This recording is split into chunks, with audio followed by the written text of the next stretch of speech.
Mic check. Mic check. 1 2 1 2.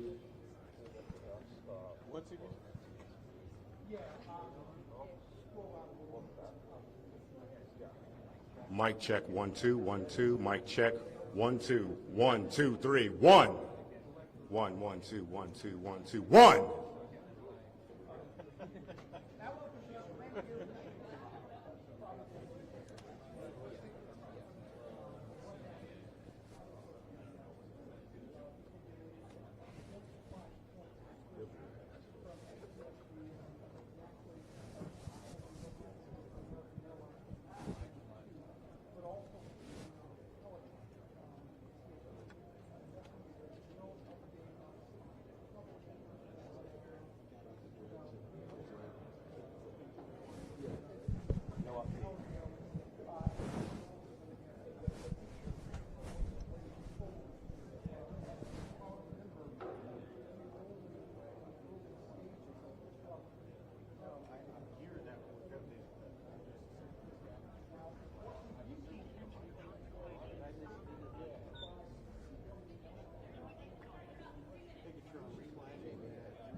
Thank you for joining us. My name is Jennifer Homendy, and I'm the chairwoman of the National Transportation Safety Board.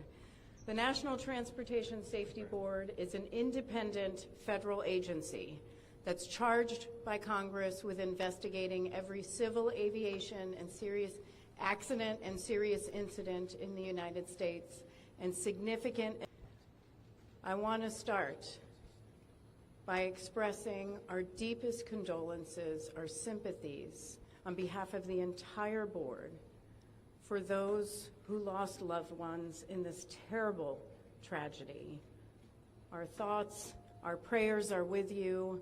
Entire communities were affected, and we are thinking of you. With me today is Bryce Banning. Bryce is a senior aircraft accident investigator with the National Transportation Safety Board.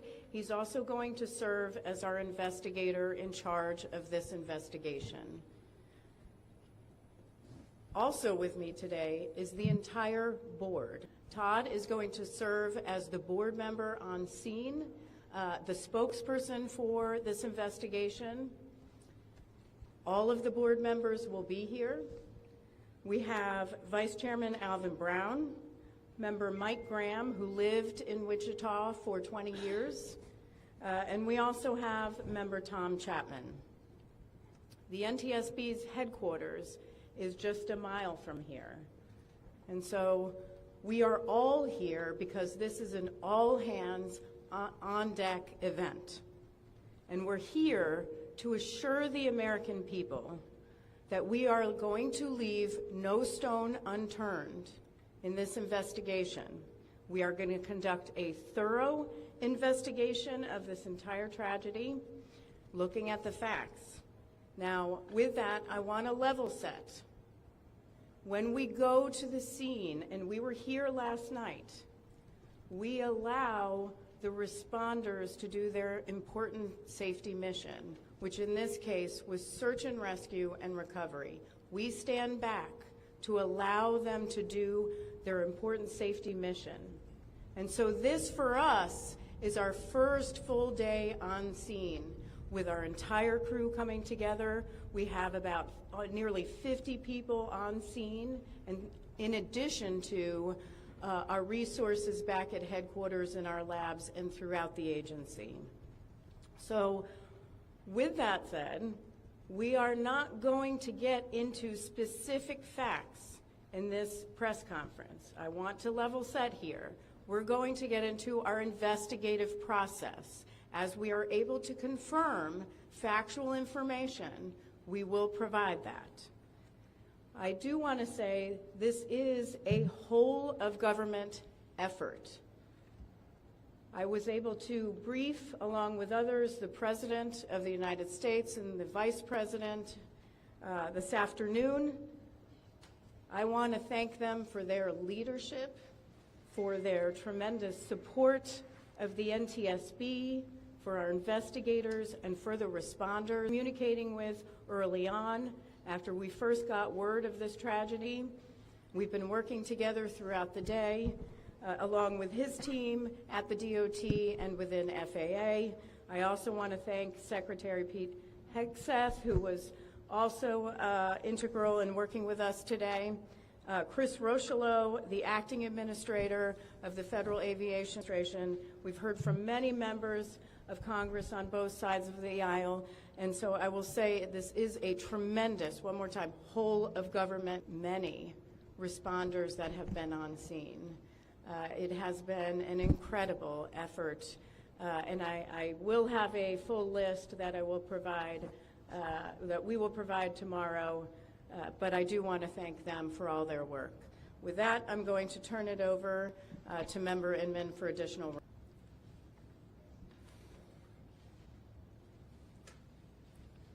So today is our first full day on scene. Our investigative team will be on scene as long as it takes in order to obtain all of the perishable evidence and all of the fact-finding that is needed to bring us to a conclusion of probable cause. Our mission is to understand not just what happened, but why it happened, and to recommend changes to prevent it from happening again.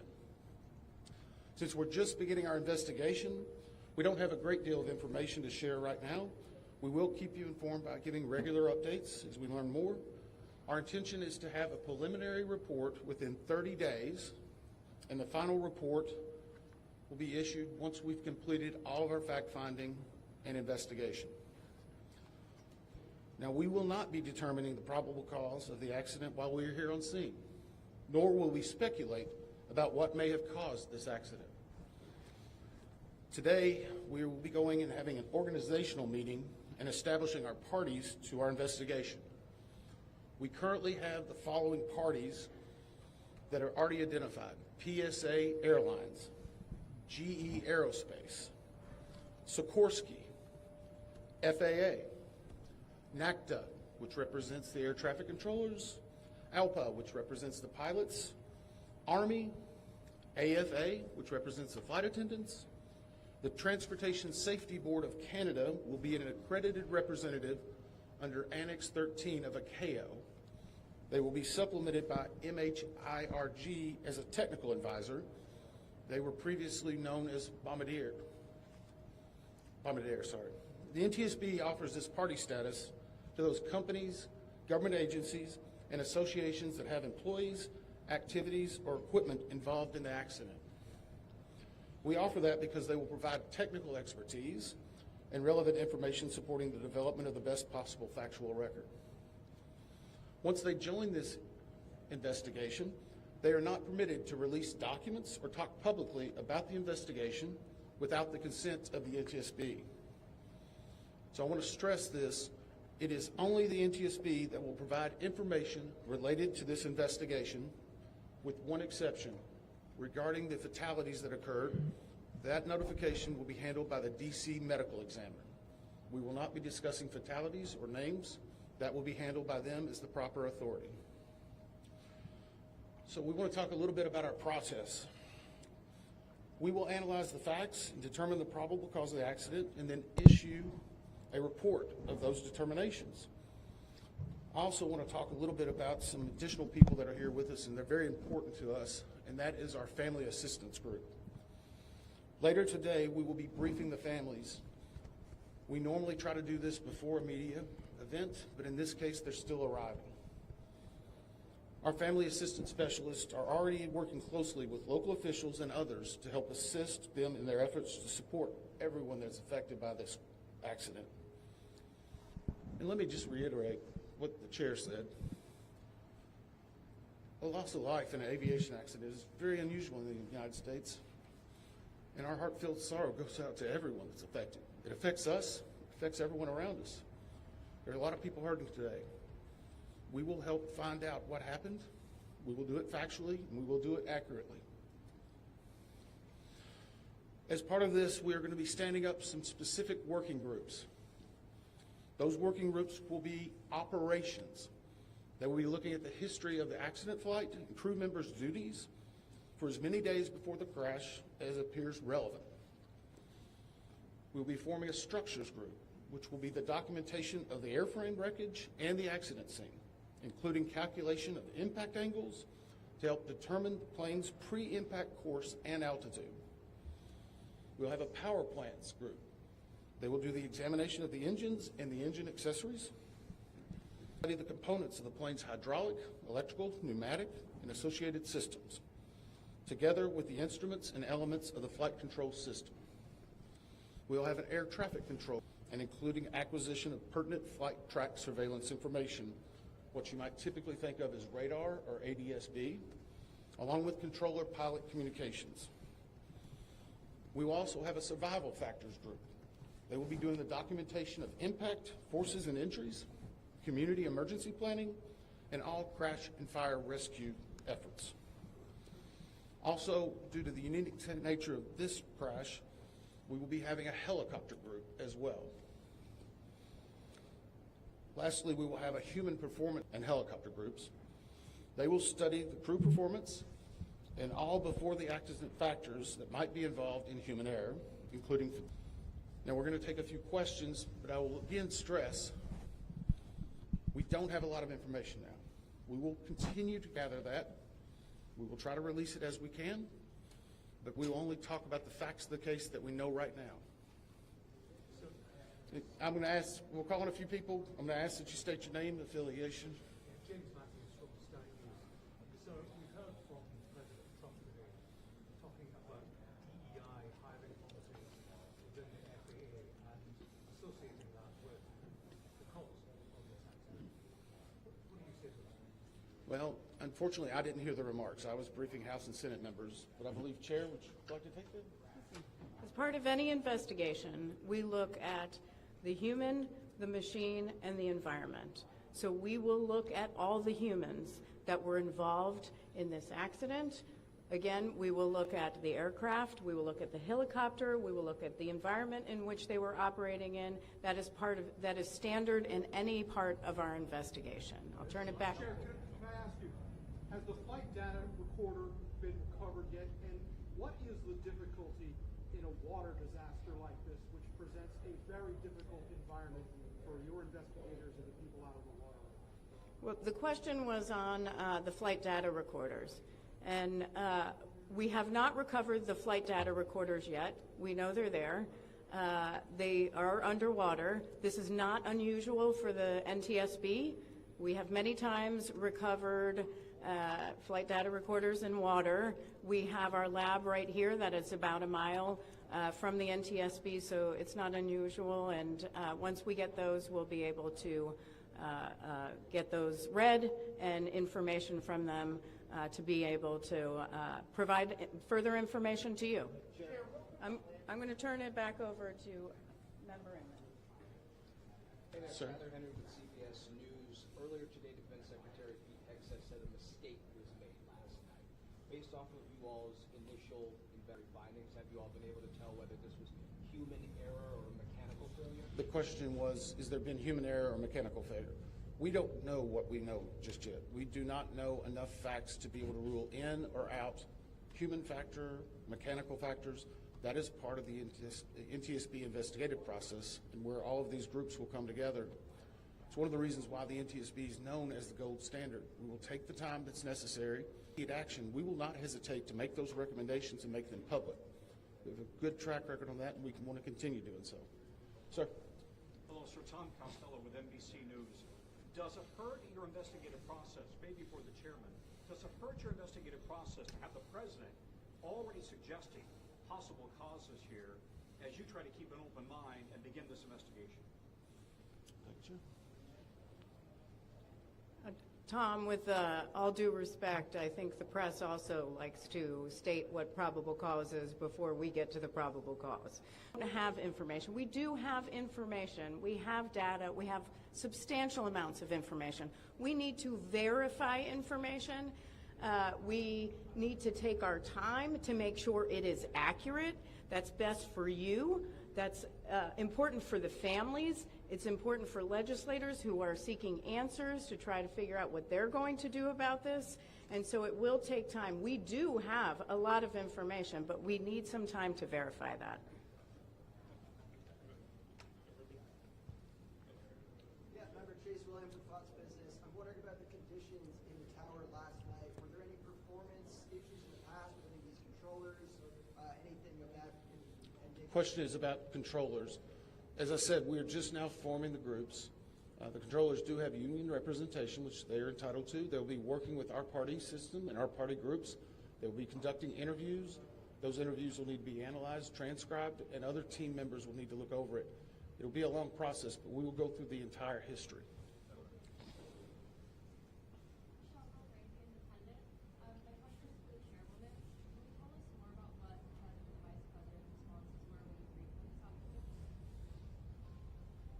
Sure. So the question was about my briefing for the president and the vice president. As is standard, we offer briefings on our process and what we know, and this was a briefing with the president and vice president and with Secretary Duffy and Secretary Hegseth and also the acting administrator of the FAA. There was discussion on what we know so far and our process, and that was about it. Madam Chairwoman, Stephanie Ross with ABC News. Similar to Tom Costello's question, the President has stated what may have caused the crash, stating common sense. Does that affect your progress at all at this early stage? Yeah, so the NTSB, we conduct an important safety mission where we take a very careful approach. I'm sorry, the question was on speculating during investigations, which is we often hear about. What I will say is we look at facts on our investigation, and that will take some time. And at some point, we'll be able to provide that factual information, as Member Inman said, and provide that hopefully tomorrow. Hang on a second. Dave Shepardson from Reuters. Have you been able to retrieve the black boxes from the helicopter? Has the military decided whether they're going to read those to the NTSB? And what about the ATC tapes? Have you guys been? So the question was about black boxes, which are referred to as black boxes, which are typically orange. We have not recovered any of the boxes involved yet. We feel comfortable and confident that we will be able to. I mean, there are still ongoing recovery efforts involving the fatalities involved, along with some debris is coming out as well. We will make sure that that perishable evidence is maintained. We have a great process for that. We will probably have more than one black box, so to speak. It's our understanding that the Sikorsky helicopter is equipped with some form of recording devices, and those will be read either by the DoD or by us. We have a good starting relationship with them, and we've already made agreements in order to be able to do that. So I feel comfortable in what we're going to be doing. The other question was about air traffic control. We received a very large package of information from the FAA at about 3 a.m., I believe, this morning. That is still being reviewed and analyzed. I would say there's a lot more information that usually comes in that than what you may find online and people might speculate about. And that is part of that overall process where we take the time to get the information correct and to make sure all the parties are engaged and involved and can fact check that information. One. Gabe Cohen from CNN. Can you tell me if the NTSB has reviewed this FAA internal report that has been cited by the New York Times indicating that the controller that was on duty at the time of the crash was doing a job that's usually done by two people? We have not reviewed any specific reports about the controllers at this time, at least from the leadership team. Our investigators are continuing to pull all that information. Their personnel records, their files, where they were at, whether they were fatigued, all that information will be part of that investigative process. But right now we can't speculate on anything that may have been reported in the media until we get the opportunity to validate and understand how it impacts the investigation. We're going to take just a few.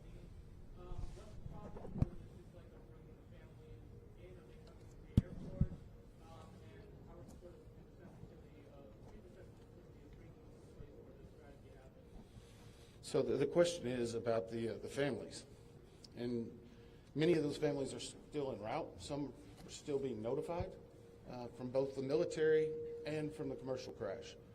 There is a family assistance facility that's being stood up by American and PSA Airlines in Bethesda, Maryland. They've already been working on that, standing it up. Our team from our disaster assistance team has also been coordinating with them. We plan on briefing them. It is customary that at some point, if the families wish, arrange such a thing, but it will only be when we know that it's safe, we have the correct perishable evidence, and we can do it in the proper modesty that should be for those family members. It will be a little bit of a process, but it will take some time. Sir, to follow up on the air traffic control. No. Sir, or are you? I know that Marielle Fargo with these news now. We've heard from some witnesses that they saw people with come down the slides of the plane. Is there any indication that people made it off the plane? Well, again, we will not speak to the fatalities. The D.C. medical examiner will, but I think the D.C. fire chief this morning very succinctly said correctly that we believe there are no survivors. Was there at all planes that they could even get out of the plane? Last question. So hang on one second. Right now, we're going through the debris fields. Nothing we've seen would indicate that maybe slides or chutes were deployed. It was a very quick, rapid impact, but we've seen nothing in that regard so far from the evidence we had, but we still need to verify all of that information. One more question? Jeff Cook, ABC News. Go ahead. Jeff Cook, ABC News. What do you know about the altitude of the helicopter at the moment of impact, and can you talk about the procedures for such helicopters in that area? The question was about the helicopter procedures, and in D.C. it's kind of a unique environment. We've been getting briefed more and more by the FAA. I'm not an air traffic control specialist, but they're actually helicopter zones, if you will, or tracks. And this one was transiting, I believe, from track 1 to 4 as part of their normal procedure. If you live in D.C., you see a lot of helicopters going down into this area. So there's a very well-defined system in that regard. As far as altitude, until we get the additional information, we can't validate or basically corroborate any of that until we get more of the electronic data and the data that's on the plane. I do want to clarify one question that also came about cell phones. You know, in today's age and time, a lot of electronics and other devices do contain a lot of different information. We've found on a number of our accidents that we actually are notified through a smartphone that may sense that. As part of our process, we will obviously treat all of the effects of the deceased with dignity.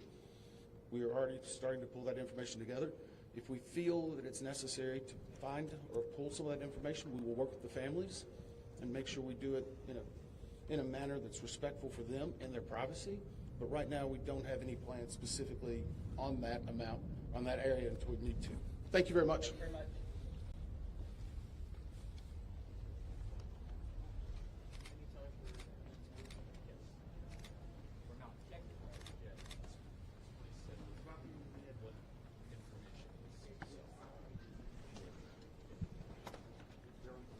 For further updates on media briefings and other developments, please follow on X or Twitter at NTSB_newsroom.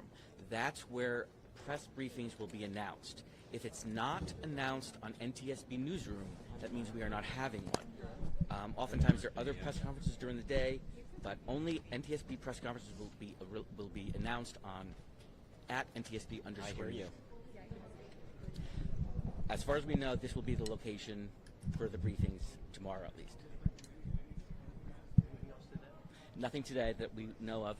If we do have information, we will either tweet it out on Newsroom as we speak, or we'll include it in tomorrow's briefing.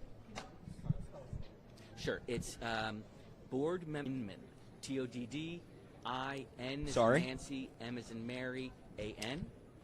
And it's NTSB Board Chairman Jennifer, regular